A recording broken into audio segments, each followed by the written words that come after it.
What's up, everybody, and welcome to a brand new episode of the Geek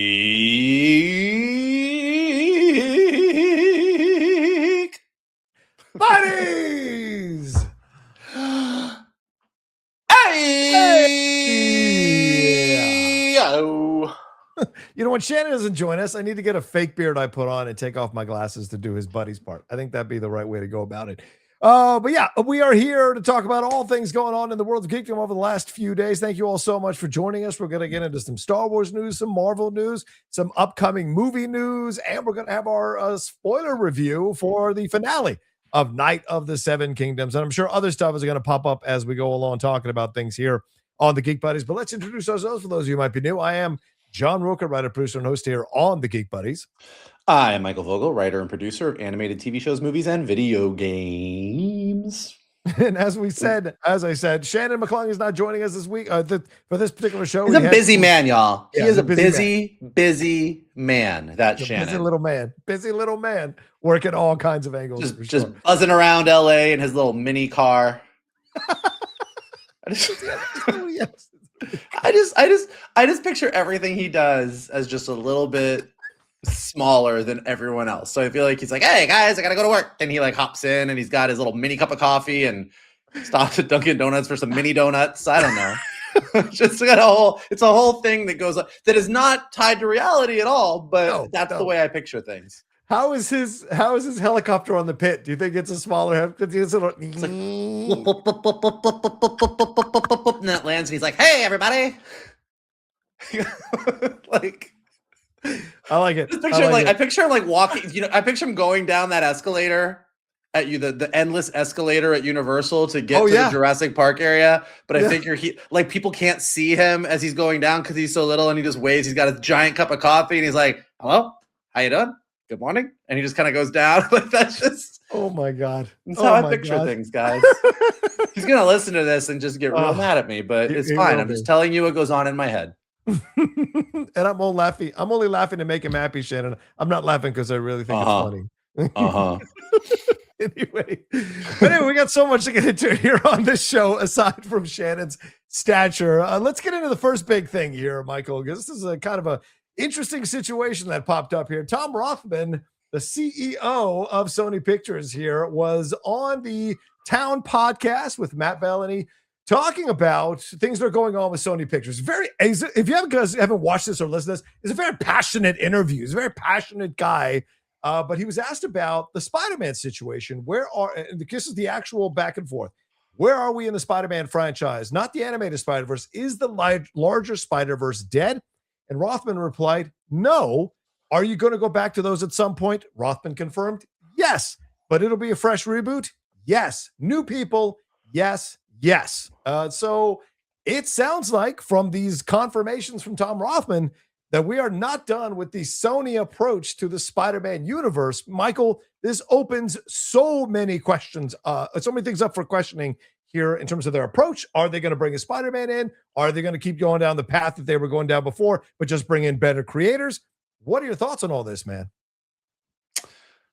I don't know. It was very emphatic. Yeah. It made me wonder what the actual conversations are, because the less emphatic answer to that, if you really didn't have a plan or know what you were doing, would be, we tried some things. It didn't quite work out the way we wanted to, obviously. That's why we've taken a beat, but we're very committed to Spider-Man. We're very committed to these stories. We love our relationship with Marvel, but we're always trying to figure out what to do. We know we've got the Spider-Verse franchise going really well in animation. They just announced recently that there's this Venom animated thing in the works. So we've got a lot of things, but this is still something we're really dedicated to. But the emphatic yes, we're bringing on a new team. Maybe, and I don't think those conversations are super further along, but they're clearly committed to cracking this. I think after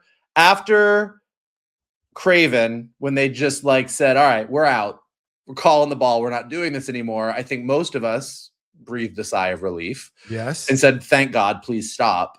But look, Spider-Man and Batman, you guys. It's Spider-Man and Batman, the two biggest superheroes in the world from a commercial, consumer products, recognizability, popularity standpoint. Neither of them are stopping anytime soon. And how many more Spideys is Tom Holland in? I think that's the other big question is, between when is Tom Holland out?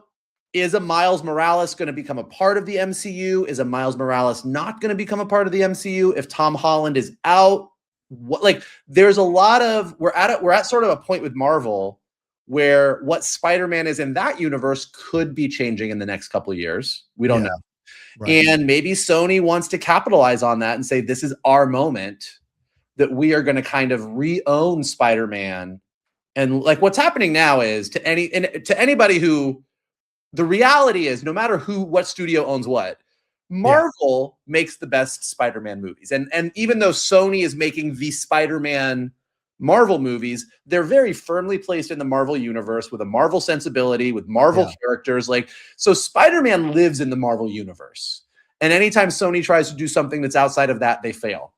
Right. You can flip that on its head and go, we're going to change things up with Miles or with a new Peter Parker and start a new chapter post Secret Wars and say, we're going to own Spider-Man over here and let him show up in these other movies for some, there's a world where that happens. So I understand their desire to continue to own it is the long and short of what I'm saying. And I understand their desire to say, we're going to crack this. Their ability to crack that really depends on them finding the right creative team. Yeah. I mean, this is the thing that comes to mind. And this is an interesting place that they're in right now. And I don't mean interesting good, right? Because they came off of, as you said, the Venom film, 865, great. The subsequent 2 Venom films didn't reach that mark. Morbius, 162 million globally. Madam Web, $100 million globally. Craven, $60 million globally. Okay, 60 million. That is horrific. So for Rothman to go on this podcast and be so passionate and adamant, and yes, we're going to find the right people, and then my relationship with Feige is great, and all this kind of stuff. I get it. You got to be a champion for your studio, but there's a little bit of maybe, we messed this all up. We're going to try again. We're going to work hard to find the right people to be in charge of this. And we are going to look towards bringing in the Spider-Man. And maybe this will be, it now becomes the question, as you said, what Spider-Man? Do you go with Spider-Gwen even? Is that a possibility? Do you go with Miles Morales? And especially in this political climate, are you a studio that's going to front face and bring in a woman to lead your new Spider-Man or an Afro-Latino character to bring in? So these are the quick things that I look at broad picture. Would they do that? Or, as you just said, bring in an entirely new actor to be Peter Parker for their Spider-Man that gets borrowed by Marvel down the road? I don't imagine Marvel would be happy with that, but everything seems to be on the table. Yeah. Look here. To your comment about the political climate we live in, and I've said this before about Miles Morales, and I think the same thing counts for Spider-Gwen. In a world where anytime any movie comes out or TV show, half of Twitter talks about woke this and woke that. Yeah. I think that Miles Morales and Spider-Gwen kind of sidestep that issue.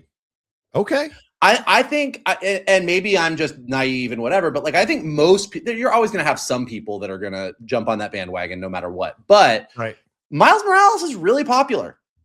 Yes, I agree. He's just super, super popular. And saying we're going to do a story based on Miles Morales feels like it's because there's so much material in the comics and the video games, and he's a main character in Spidey and His Amazing Friends on Disney Junior. It just feels like you can't go, oh, they decided to make Spider-Man woke. You're like, no, they're telling the Miles Morales story. Everybody loves Miles Morales. And Spider-Gwen has kind of reached that same level. So I think they could do that and not have to worry about, oh, what is Trump going to say? I don't think that's going to be an issue. Okay. Because I think in the bubble, the fandom, yes, understands, but how many casuals really know Miles Morales, to the extent that they would know the name Peter Parker? I don't know. Or Spider-Gwen, I don't know. Well, that's what I mean. Look, it'd be interesting to find out. Look, I'm on board with that. I would love to see that, but I'm looking at it from another It's usually it's usually that subset of the fandoms that make the most noise. Some random family in middle America who's never read a Miles Morales comic going, I didn't know there was a black Spider-Man, isn't what we all respond to. We respond to the hardcore fans and geeks on Twitter that go absolutely insane right when the Klingon on Starfleet Academy is wearing a skirt. Like, and they ruin Star Trek. Like, so like those are the people, and those people know who Miles Morales is. Yeah. Okay, fair point. But the question becomes now, who is going to take over? Do you see Michael, Lord, and Miller, who we're going to talk about a little bit? Do you see them now transitioning after having done Spider Noir, after having done the Spider-Verse movies, transitioning to take over the live action Spider-Man side of things on Sony for Sony, or do you see someone else possibly coming in? Listen, I don't know what Lord and Miller want to do for the next 10 years of their life. So they might be thwipped out. But if I was Sony, yes, if I was Tom Rothman, I would be backing up a fucking dump truck of money to Lord and Miller, particularly with what we're about to talk about with Project Hail Mary and the early buzz on that. I would dump a shit ton of money on their lawn and say, y'all do this. Yeah. You guys clearly got it. You do it. Like, I would do that. Yeah. If not them, you need to find someone else. But yes, I do think that. But I also, you know what this also makes me think of, and it's going to be really interesting to see. Yeah. I'm really curious. We're talking about this whole who's going to be the Spider-Man, but what seems to have been their issue thus far is that they've been trying real hard to make a bunch of Spider-Man movies without Spider-Man in them.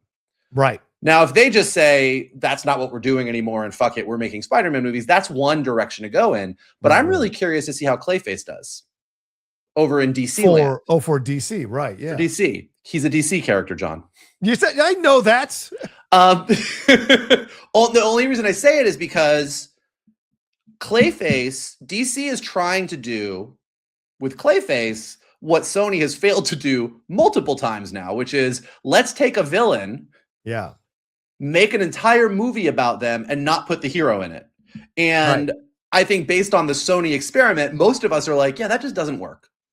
Like you can't crack that. Like, I don't care that Kraven is an anti-hero or Venom is kind of cool and likes to go to raves. Like, I want to see these guys fight Spider-Man. Yeah.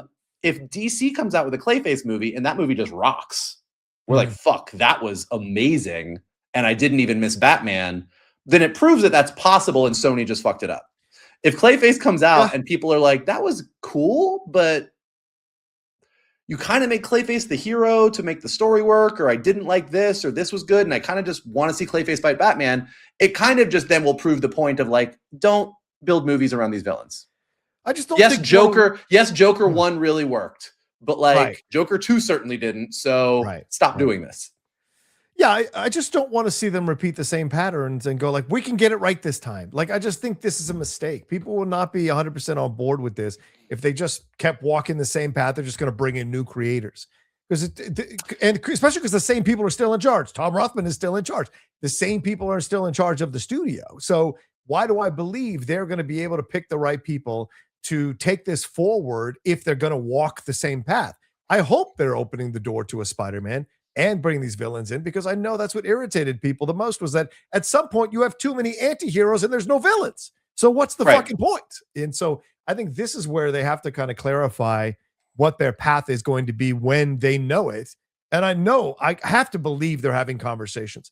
It would be very irresponsible of a CEO to say, yes, we're totally bringing it back. Yes, it's going to be Reboot, and have literally no conversations or plans on board to make this happen. You got out of that. You got off that podcast, made a couple calls, be like, guys, we got to figure out the Spider-Man thing. I just told them we had to figure it out. And there are people like, fucking Rothman, man, fucking Rothman. By the way, that happened. That's the way it usually happens. Is it really? The someone high up at a company makes some announcement somewhere, and the entire PR department goes fuck, and the creative department goes okay. Like, that's what happens more often than not. So that's the less surprising version of how that story probably went. Well, you, as you just said, you've had this experience behind the scenes with this stuff. If you were in charge of Sony, what would you do with this situation? Would you hand it to Lord Miller, find a new Spider-Man from the beginning, a new young Peter Parker, and start all over again? Even though there's another Peter Parker in the MCU, that might. I don't think I would do. I mean, look, I do respect the fact that, like, having two Spider-Men exist at the same time, you run into the same problem that James Gunn is currently trying to avoid with Batman, the Batman and Brave and the Bold. Like, can you have two different Batmans and two different Spider-Mans in theater at the same time? You can. Is it a good idea? Probably not. So I do understand that Marvel's got this character and he's in this universe and we're not in the Marvel universe and we want to do that. So I do think that a Spider-Gwen or a Miles Morales might be an elegant solution to that. But here's the thing.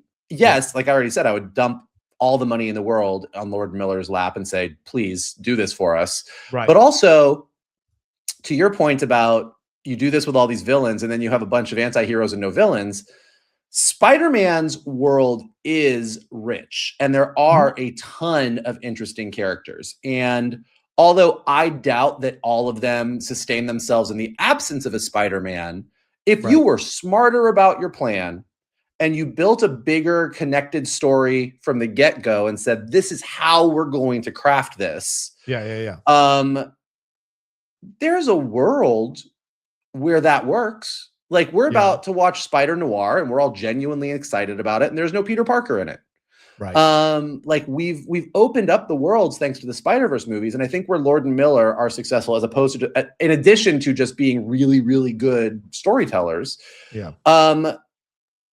they're just whipping out new versions of Spider-Man left and right in the Spider-Verse movies. And as soon as we see them, we're like, yeah, I'd watch that. I would take a live action Spider-Punk movie. Like that looks great. I would do the Indian Spider-Man. I can't remember his name right now, but I would do, I would do that as live action. Like they're really good at giving you a Spider-Man character and getting the details right to make you go, this feels legit. And Sony kind of just needs that. They need to decide who their hero is in this connected universe they're going to be in. If it's not Peter Parker, who they want it to be and who they can make it be, and then build around that. And I think people would be into it. That's an interesting point you bring up. Because I mean, I'm of the mindset of, well, maybe they're going to introduce their Spider-Man in Secret Wars. It'll be a spinoff that goes into the Sony universe. That would be interesting. But the idea where you have multiple Spider-Men who are going to have their own live action films leading to something where they come together like the Spider-Verse, that could be super interesting. I mean, I kind of would love that idea. I don't think they'll go that route, but I don't think they're going to go that route, but there's a world where, and again, maybe a lot of this is going to hinge on how Spider Noir does. Like if we all go watch Spider Noir and go, that was fine. But if we're like, fuck, that was really, really cool because the animated Spider-Verse movies are so popular. That's an opportunity to go out and go, here's what we're going to do. We're going to go and get the weirdest, most distinctive directors we can. We're going to get Emerald Fennell to do her Spider-Man movie. You know, we're going to have a gothic Spider-Man movie and a futuristic Spider-Man movie and a Western Spider-Man movie. And we're going to do like these crazy movies. And each one is going to have different versions of what's the Norman Osborn who owns this Gold Rush town and what is the Adrian Toomes of this world. And we're going to build a live action movie franchise that builds to this big event with just lots of different Spider-Verse things, but what we're going to sell on it is really, really big name directors doing their genre things. So we're going to do sci-fi, Western, this, that, and we're going to bring them all together. Like that would be, it might be a disaster, but at least if you announce that, that's an example of like a big idea where you go, oh fuck, man, you're really swinging for the fences. Okay, I'm kind of into this. And then the fun of seeing, you know, Otto Octavius, Norman Osborn, Eddie Brock, like all these different characters in these different kind of genre movies, like do Venom as an homage to Ridley Scott's Alien, like have a bunch of people on a spaceship, but instead of the alien egg, it's the symbiote that infects Eddie Brock in that, you know, like, so like there's a way you sort of do it where you're like, as a geek, I go, oh, I'm actually on board for this. Like this is actually really interesting. So yeah, I agree with you. Swinging for those fences is good. So we'll see. We'll keep tabs on this as it goes along. All right. And speaking of Lord Miller, Michael, let's move on to our second topic here. Project Hail Mary was screened last night for a lot of critics there in Los Angeles. And we have the first reactions. I'm going to bring them up here on the screen so we can look at them together. Here we go. Let's start from the beginning. We have Clayton Davis over there. Variety said Phil Lord and Chris Miller's Project Hail Mary is the iconic duo's finest hour. their E.T., a family-friendly, high-concept crowd pleaser with real blockbuster upside. Drew Taylor, my brother, said it is profound and profoundly moving, an absolute masterpiece of hope and humanity. Tessa, my girl Tessa, said Project Hail Mary is phenomenal. This movie is a masterpiece. There we go again with that word. It's way funnier than I expected it to be. It never feels its runtime. It is truly heartwarming. Junior Felix and Lord Miller have created a masterpiece with Project Hail Mary. Ryan Gosling gives a career-defining performance that will go down in history. Jermaine Lucier at Hour 9 says, it is pure joy, hilarious, heartfelt, hugely moving, wildly exciting, and absolutely beautiful. Scott Menzel, my brother at HCA, said Project, it's a cinematic achievement. Lord Miller somehow managed to raise the bar once again, delivering what is not only their most ambitious film to date, but arguably their most accomplished. And even Edgar Wright was got a chance to see this thing the other night and said he was lucky enough to see it. A long overdue big screen live action return for Lord Miller. It's a dazzling but very human epic in his approach there. And Mance, of course, as I said, as I talked about, Mance said that it was a awe-inspiring, it's a sublimely beautiful masterpiece. Everything we go to the movies for. So, Michael, great reactions. Your thoughts? Do you believe this hype, or do you? Or I do. I do. Okay. Believe it. It's a masterpiece. So Project Hail Mary, also written by Andy Weir, the book that it's based on, written by Andy Weir, who wrote The Martian. And just like The Martian, the story is very sciencey, but very inspiring. Like I think what we like about The Martian, and I think The Martian is maybe Ridley Scott's last good movie. Maybe Last Duel was good. I thought The Last Duel was good, but yes, okay. So The Martian was his last good movie. How dare you go? But I think that The Martian has this really great feeling of like, even when the odds are stacked against us, like the wonder and beauty of humanity and human ingenuity is what kind of really works. And when you read Project Hail Mary, very different story, but it has that nugget of like, man, when we really put our minds to it, the things that we are capable of. And it's a great book, and it's a quick read, so I highly recommend trying to read it before you see the movie if you like doing that. Ryan Gosling is perfect casting, and Lord and Miller are the perfect team creatively to tackle this, because Lord and Miller, and we've talked about this all the time, like as we were just talking about with the Spider-Verse stuff, like they don't really ever get it wrong. Both in TV and film. They just sort of get that emotional heart of things. Yeah. The Lego movie should never have been as good as the Lego movie is. Yeah, it's true. They nailed it. And Spider-Verse, arguably should have been a mess of a movie with so many different things going on. And they just really captured that heart of what Miles Morales was going through twice in two movies. And this story that is laid out in Andy Weir's book is just right up their alley. And I think it's going to surprise people. Like, I think when you see the trailer, you sort of think you get what the movie is. But when you really read the book and get into like what the story is and how the story is laid out, which is really interesting, it really does tee you up for something that is just a real family-friendly, feel-good 4-quadrant movie. And I think that we're really in need of that. I think it's for a lot of the same reasons that I think all of us responded so strongly to A Night of the Seven Kingdoms. Project Hail Mary has a similar thing. I think we are all craving anything that makes us all feel good. I don't want anything else that makes me get on the phone and argue with my parents because they saw something on Fox News that said that this was bad, but I thought it was good, and we get in another fight about things. Like, we just want those things that we can all go, okay, for like 5 minutes. Can we all agree that that felt great? And that is what I'm getting from both what I know of the book, but what the responses are for this movie. So I am hotly anticipating this one. Yeah, I am too. I'm seeing it Tuesday night, I think.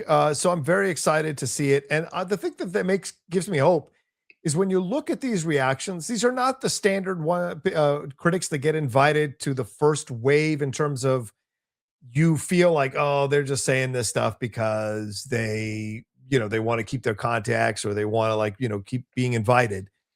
This is a good mixture of people who have given their honest opinions on films when they've seen it. Like Menzel sometimes will go against the grain. Jermaine Lucier will go against the grain sometimes. And I know Drew when Drew is kind of on the fence about something, you can read between the lines of his reviews with certain terms that he uses.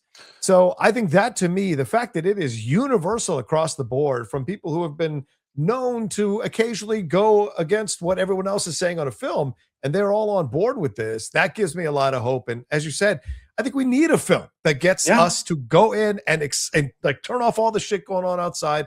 No matter what our beliefs or political opinions are, we can go sit down and have some fun with a movie and get transported and have hope coming out of the film about what the future could be. And I think right now, in a world where a lot of people are worried about the future for a number of reasons, this film could absolutely nail it for us and maybe an early Best Picture contender already in March.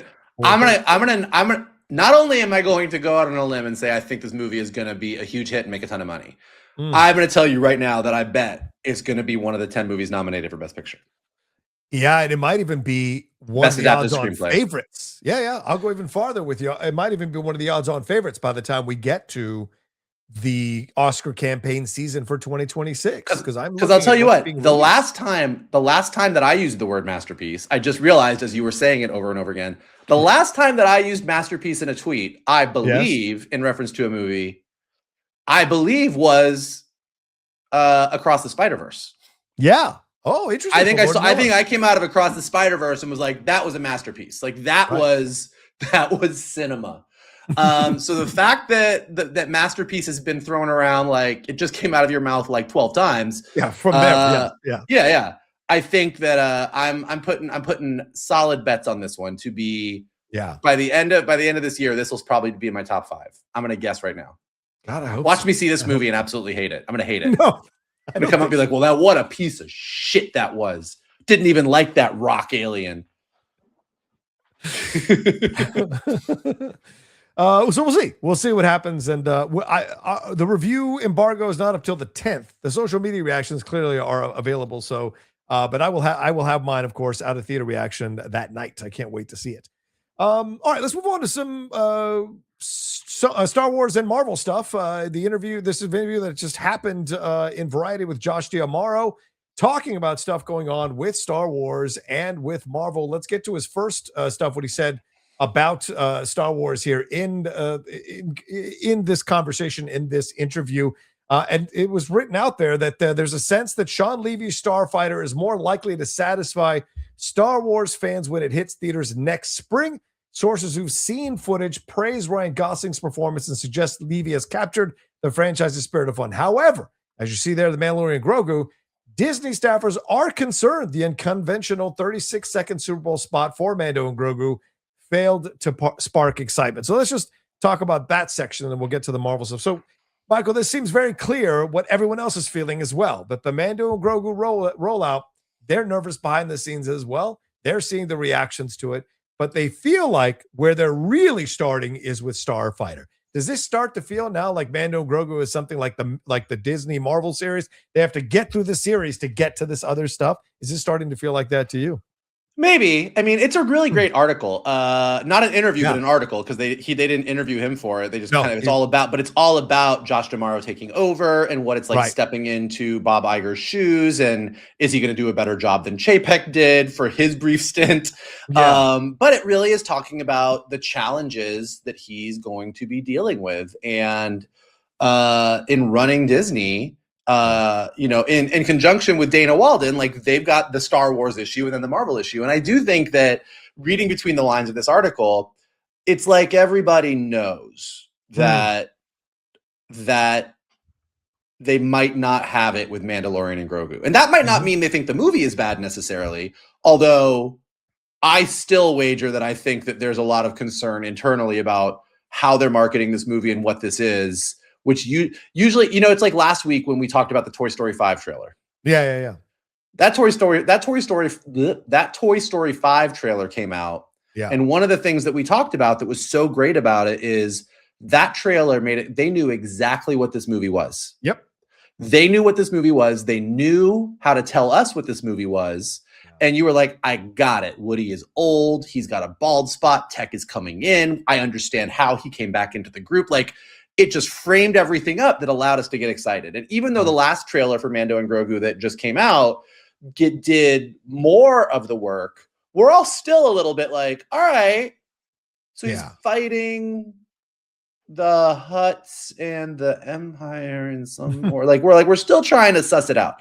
So it does feel like that, combined with the reaction from the Super Bowl spot and the general sort of internet buzz, they're looking at this as, all right, Mandalorian and Grogu is maybe going to be great, maybe it's not, but let's really get all behind Starfighter. Yeah. Like we're feeling good about this. If Project Hail Mary's early buzz is to be believed, Ryan Gosling will come out of that movie even more popular than he already is. Like, he nailed it with Barbie, he nailed it with this, and now he's doing a Star Wars, and so there's a lot to do there. But it's interesting. Like, one of the things that the article talks about a little bit as well in the Star Wars front is that Josh D'Amaro, who comes from the park side of the business, is really open on when things don't work and need to be fixed.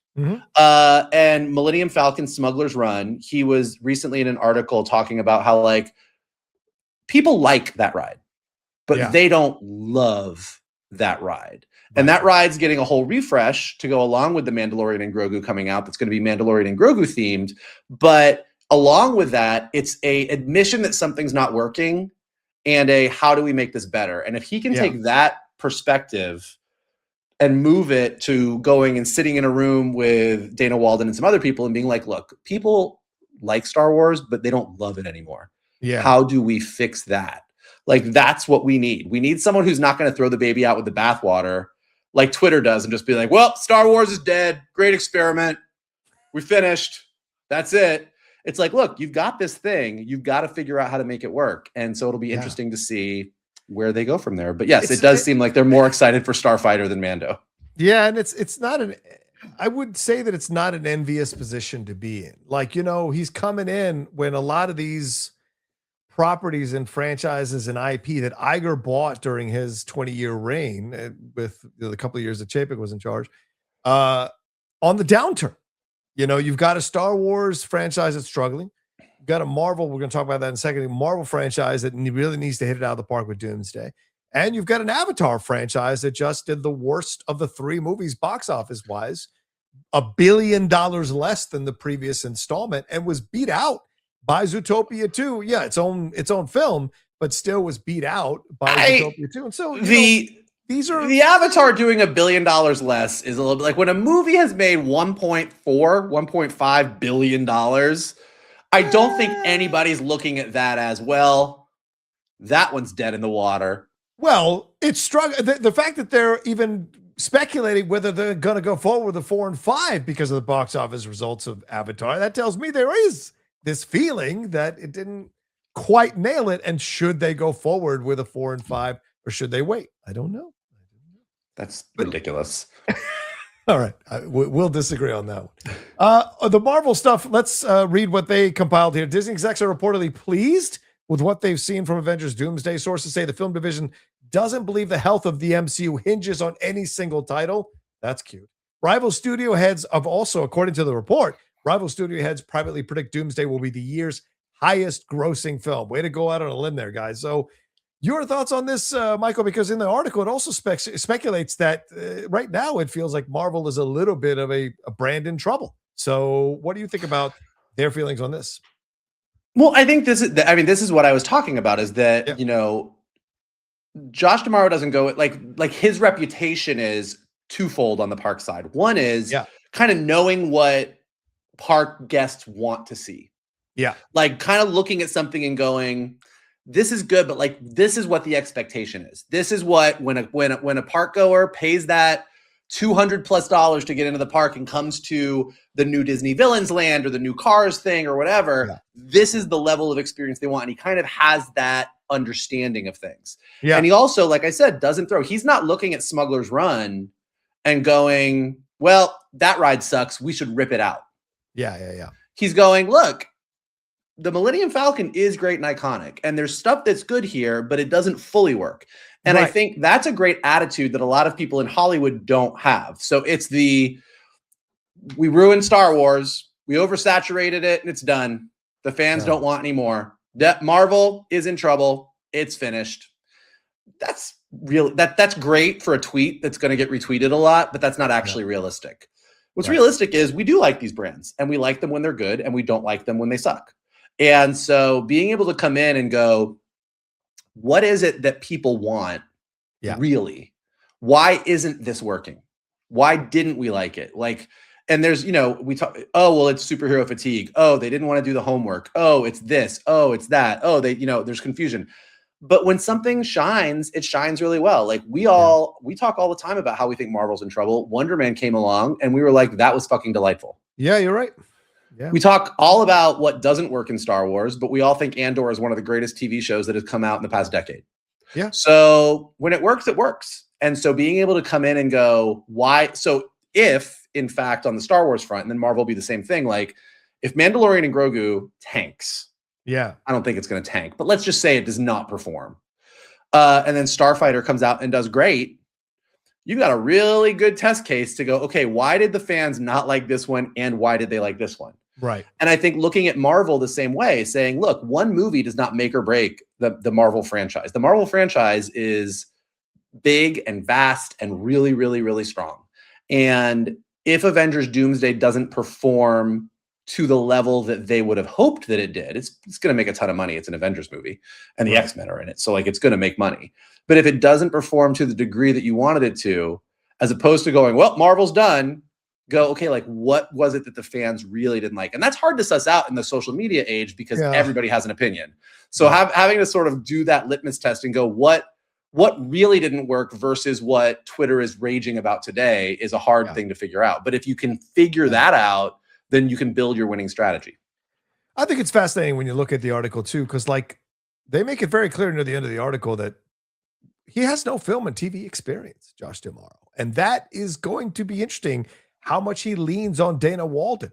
And I think they learned their lesson from the Chapek situation, and they got someone who was really well-versed in film and TV like Dana Walden to be essentially his second, but like just barely his second, to help him through this process. So it's going to be curious to see how much Josh D'Amaro leads and how much he listens. And this is where I think this is where it's an interesting place that he's in. And the article does a great job of showing you how he's a guy who's like, he's a people person. He gets down there with the workers and talks. And I think that's great, by the way. I think that's awesome. But when you're dancing on these higher levels and you don't have a lot of experience with billions of dollars of potential for franchises, it starts to be like, can you really get the job done? And you're going to be challenged in ways that maybe you didn't even think you could be challenged. So I think the relationship with him and Dana Walden is going to be essential to whether this works or not.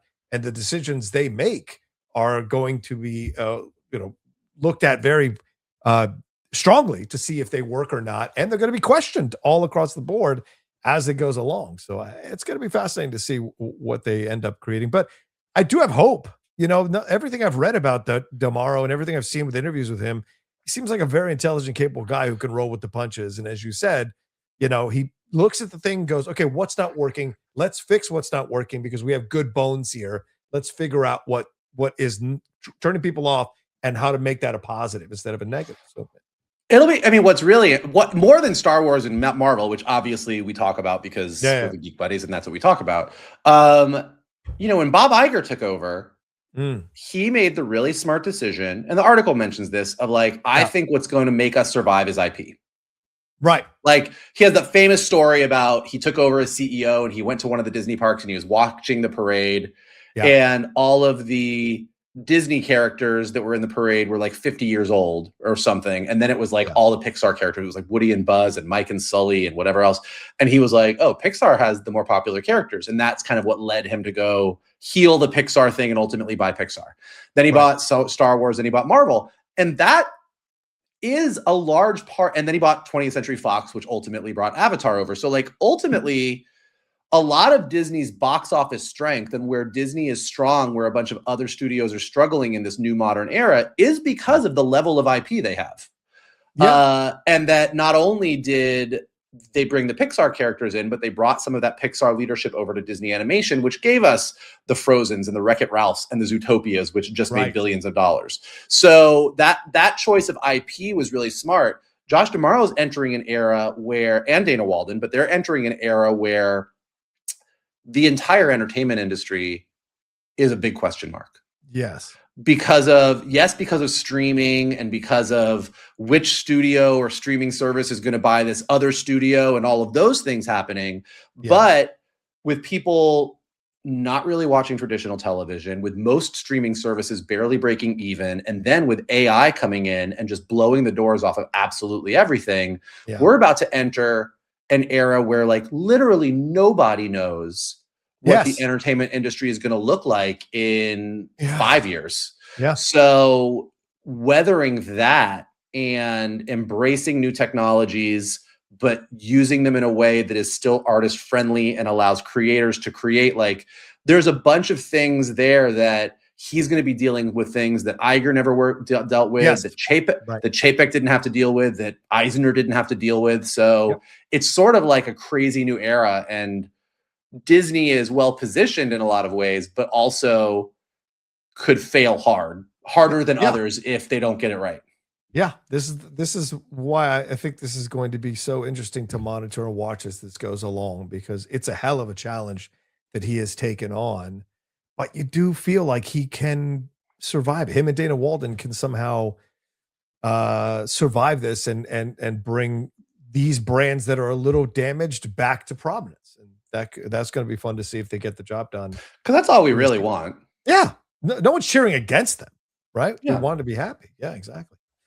All right, well, let's move on to our spoiler review here, Michael. Let's talk about it. Knights of the Seven Kingdoms here, episode 6, dropped over the weekend. I don't know how many times you've watched it, but I've watched it 3 times so far because it is just such a fantastic and sweet finale. Bereft of action and a lot more conversation here. The more, it was directed by Sarah Adina Smith.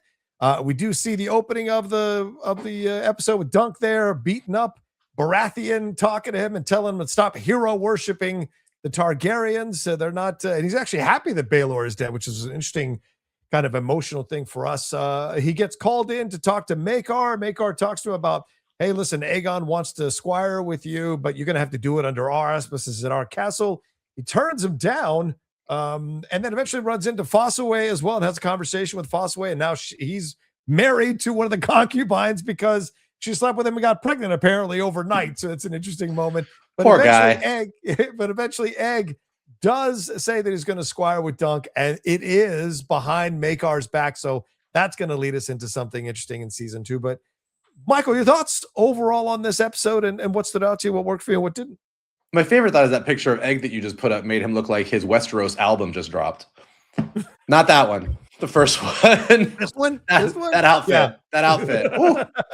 That is big pimping for Westeros. He is pimping. Sure. That hat really gets me. I thought this was pretty much a perfect episode of television. Yeah. Like, yes, it didn't have the action that we got last week, but that's part and parcel of Game of Thrones. We're all sort of used to that. Yeah. But again, it's, as we were saying, it's just a series that makes you feel good. Yeah. Like, you really just like all the people in this show, and you really like Duncan, you really like Egg, and it was just sweet. And I also think, again, like I was saying about Toy Story 5 and other things, like the creative team behind this show just really had confidence in their vision, not just in the good storytelling, which is great, but like this episode particularly, there was the one shot where they were both, I think when they're looking down at Duncan, or when they're looking down where it's like jazz music. Yeah. Like weird jazz music. There's never been jazz music in a Game of Thrones series ever, because it doesn't make sense. It's anachronistic. And then the end credit song over this was 16 Tons. Yeah. Again, just a really really modern in terms of what Game of Thrones, like not a modern song, but, and I just think those little touches, like the comfort level of going, yeah, you know what? This should be a fucking jazz beat right now. It's the same comfort that allowed them to, in the very first episode, have the Game of Thrones music start to swell and then Duncan's taking a shit. Like they just really, they knew what they were going for as far as the tone of the show. Yeah. And I think when you watch something that's working, it's easy to say this works. You don't understand that when you're making a show, particularly a show on the level of like a Game of Thrones IP or a Star Wars IP or a Marvel IP, the number of people who will second guess every decision you make. Yeah. Hey guys, this is the music cue. Whoa. This is not the kind of music. So I really respect it when I see a show that does those things. And you're like, not only were you super confident in what you did, but you convinced everybody else who's going to be a naysayer or going to second guess or be worried about these things. I love that. And then I also thought that just the script was pretty perfect. Like the way that they laid it all out. I think that just one of the best, there's lots of ways that a story kind of works and breaks, but one of the most satisfying ones is when your main character wants something more than anything at the beginning of their story. Yeah. And then at the end of their story, they are offered the exact thing that they said they wanted at the beginning of the story, and they don't do it. Right. So for Duncan, like the entire 6-episode run was, I was a squire to this hedge knight. I may or may not have been knighted, but I'm saying that I was. And I go to this tournament and I want to be like these amazing knights. I want to live this life because these are these guys that I've heard these tales of, and I want to be a part of it. And then at the end of the series in this episode, he's offered by Lionel, hey, come back to Storm's End with me and let's hang out. Let's party all day. We'll hunt. We'll fish. It'll be awesome. We'll be married. Lionel's probably going to put the moves on him when they get back there, but that's a whole other thing. But he's offered that. And then he goes to see Maekar, and Maekar's like, come to King's Landing. Yeah. Have Egg as your squire, and the Knights Guard are going to train you to be a knight. Yeah.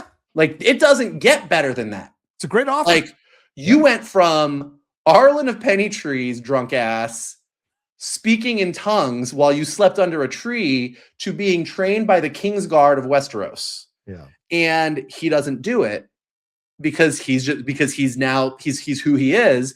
And then you end with him and Egg just going off on another adventure. Yeah. Like it's like that moment where he's offered all of it and his experience and sort of his disappointment in what knights really are made him go, I don't want this. I'm going to be the exact kind of knight that Sir Arlen was to me. Yeah. And that's what's going to make Egg a good person. Yeah. To me, it's a coming of age episode in 30 minutes. And it is the end of hero worshiping, right? He has that line where he says, I'm kind of done with princes for a bit, when he says that to Maekar, right? He is saying it very clearly, like, as you said, Michael, so well, I had this vision of what this world was like as I was sleeping under these hedges and my master was fighting for these people. And I had this vision of what being rich and wealthy and famous and powerful and having all this prestige would be like. Well, they always tell you, don't meet your heroes. Well, he got to meet some of his heroes. And yes, Baelor came out really well, but Lionel schools him going like, he's still a Targaryen, motherfucker. There's a whole thing you don't understand about Targaryens. And the other side is, well, I don't want to join the Baratheons because the Baratheons are a rebellious thing. So he turns out both the Targaryens and Baelor because he doesn't want to take a piece of either side. He has his vision of what he thinks is noble and best, and he has now appreciated the way Arlen raised him when he had maybe at times probably looked down that Arlen wasn't permanently attached to a house, wasn't revered, and so didn't get to sleep in these big quarters. And so he realizes there's a nobility of what Arlen did by not selling out in this way. And also the existential nature of this episode. Oh, sorry. Do you want to comment on that? Sorry. No, go ahead. Go say what you're going to say. And the other thing I loved about this episode is the existential conversations that went on throughout. Why was I spared? Why was Baelor not spared? Maekar even says to him when he's having this open conversation with himself in front of Maekar, saying like, maybe the gods have chosen me for something. And he's like, unlikely. We have as many hedge knights as we do hedges, you know? So it's this thing where Dunk is trying to find out where he belongs now, you know, where he fits in the world, who he is, his purpose. Why does he matter? Why was he spared? Which I think is a great thing in Game of Thrones, you know? Well, and the other piece that's great is you're right about, look, Lionel is very clear on the fact that like, look, maybe Baelor was good for a Targaryen, but as far as we're all concerned, a good Targaryen is a dead Targaryen because they invaded a long time ago and fuck those guys. Right. And half of them are fucking crazy, and we have all these wars because they can't stop fucking each other and decide and getting in an argument about who should be on the throne. So like valid, but I think more than that, for Duncan, the offer of come to Storm's End and just hang out and live a life of pretty much luxury, is not really what he wants. That's not a purpose. To your point, that existential, not anymore. This guy who was going to be king, who was a genuinely good dude. Lionel has a point about what happened to him was a freak accident. Like he technically took a stand against his family to make a point and didn't ever really think he was in danger. Right. But that notwithstanding, Duncan is like, this fucking person who was next in line to be king is dead and I'm alive. And Baelor's like, or Lionel's like, come chill with me and let's hunt. And Duncan's like, that's not a worthy purpose for the fact that the gods left me behind. And then even when he's offered to go to King's Landing and become a true knight and be trained by the Knights Guard, he's kind of over the whole thing. And he's like, I don't think these guys are as good as I thought they were. I don't know that that's my purpose. Like, I don't know what my purpose is, to your point. And the choice, the only reason he makes the choice that he makes, and which is why the show is so great, if it was just up to him, he'd probably wander off and go, I don't know what to do next. I'm confused. But it's when Darren says to him, points out to him that Egg growing up back in King's Landing is probably going to turn into Aerion. And we see Aerion wasn't a bad kid. And we see that that's true because we see exactly what Egg does. So we, the audience, like, you're sort of faced with this thing, like, if without you watching over Egg, he's going to become this guy. And then we see a scene where he straight up is like, oh, blonde hair's coming in. I guess I should kill somebody. So you're like, oh yeah, if he just went back to King's Landing, he would grow up and become a fucking crazy Targaryen like every other Targaryen. And so when Duncan comes back in and makes the offer and says, I'll do it, but I'm going to do it this way, he's now found his purpose. His purpose is to protect Egg and raise him the right way. And that's how Arlen and Pennytree did it. And to kind of get to the end and go, this guy that we aren't even sure was a real knight, who was a drunk, and I'm not really sure how heroic he was. I just know he had a big dick. That's the only thing I know for sure. And for the whole show to come around and Duncan goes, my purpose is to raise this prince the way that this drunk guy raised me. Right. And you go, that's fucking great. That is a great fucking ending. Because he's a working man. Sir Arlen and Pennytree is a working man. This whole idea of putting the penny there because you're going to come back home. He's a working man. That's why you play 16 tons at the end. That's all about working in the mind. And there's a nobility in that. And there is a sense at times of feudalness in that when you look at the lyrics of that song. But that's what they're trying to convey here, is there's a nobility in being a working man, being a blue collar person in this world of royalty and white collars. He rejects the white collar to go blue collar. And I love that. And you're right. That conversation he has with Darren is very illuminating. But the other thing we haven't even talked about, the other conversations that he has here with Baelor's son is going to tease something, I'm sure, in season 2. Will there be ramifications? Will there be anger? Because when he talks to Makar's the one who says, like, now everyone's going to blame me for his death and say when the crops aren't right, Baelor would have had the crops right. And they're also going to blame you because you're the reason this whole Battle of Seven happened. So you're going to have to carry that at some point down the road as well. So that's going to be interesting ramifications into season 2 because I know the second book has none of these characters in it. It's just Duncan and Egg and a bunch of new characters. So I think they've said that season 2 is going to be Duncan and Egg and Dorne. Which is what they teased at the end. I do think that's what's going to happen. But given the way the series is rolling out, I don't know that we might still see. I mean, look, we get the post-credit sequence where Makar did his best Catherine O'Hara in Home Alone. Where's Kevin? So it's like Egg Home Aloned him. So he's like, I don't know what to do. So I don't know. I doubt that they will just sort of leave that Like I think the majority of it will be we'll see them in Dorne, but we will see what the absence of Egg is doing back here. Right. What I like what you said actually about the white collar versus blue collar, because I think that, look, obviously this is a medieval fantasy show about knights and lords, and it's about as far from factory workers as you can get. But what I think is interesting is, to your point, knights are supposed to be good dudes that go around doing good deeds. Yes.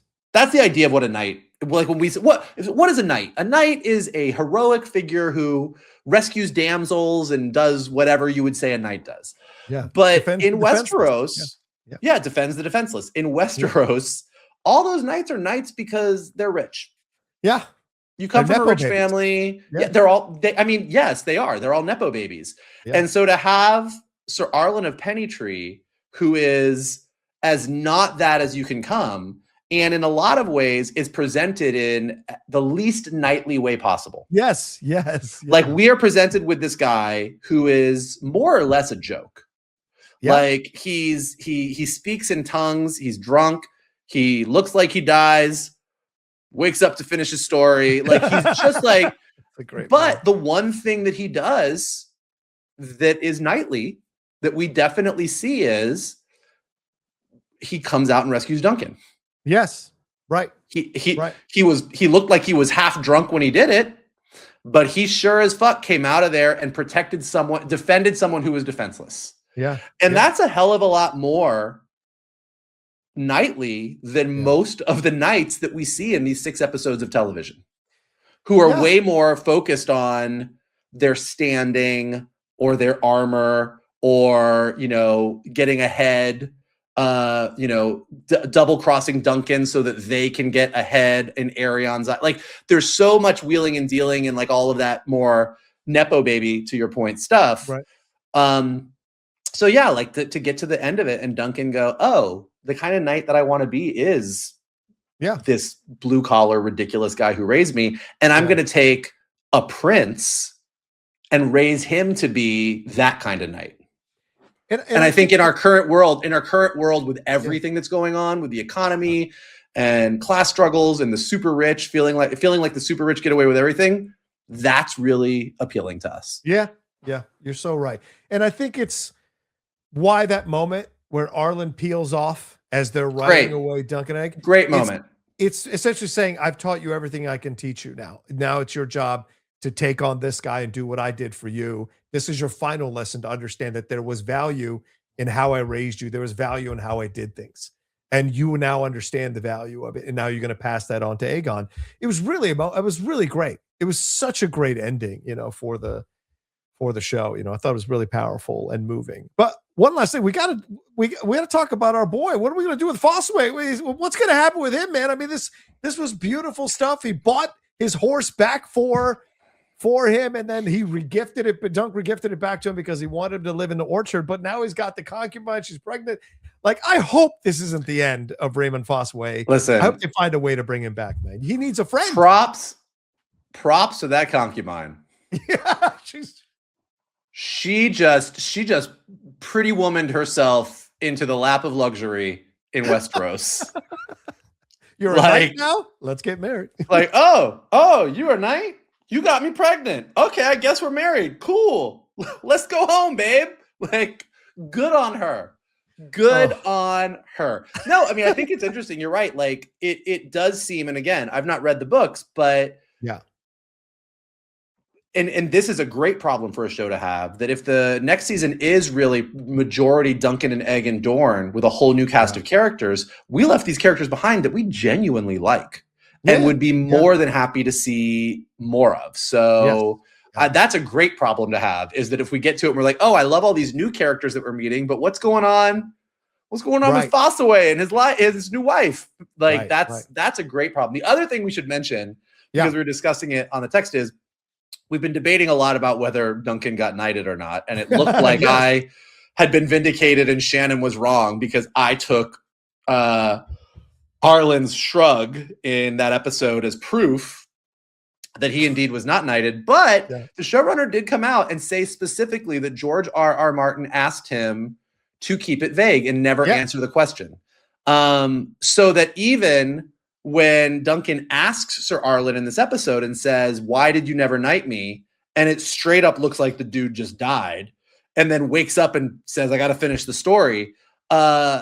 We still don't know. Like that question is never answered. And like the showrunner was talking about it, said, look, for all we know, after that scene cut out, Arlen could have said, all right, here we go. Yeah. Boom, boom, you're a knight. Or he never did. And the fact that both in the show and in the books, that is a question that's never answered. Like, is Duncan lying? Was he not really knighted? Or, yes, he really knighted him, but he did it in his own, like, we never will know the answer to that. And I think that's actually kind of great too, because in a world where who you are or who your parents are or who your family is dictates your ability to move up in the knighthood and become successful. This guy who we never really know if he truly got knighted or not is still the most knightly of them all. Yeah. And he's got a future king in his corner, which is, and he's got a future king in his corner. Although there's been some conjecture, which is not confirmed by the stories. The books don't ever cover this explicitly, but there's been some conjecture on how, if they were able to go the distance, how the Duncan and Egg story finishes. Yeah. And in typical Game of Thrones fashion, doesn't sound like it's a happily ever after for everybody. If you know the history of Westeros and how Egg ultimately meets his demise, it doesn't sound like these two live happily ever after. But that's a long, long way away.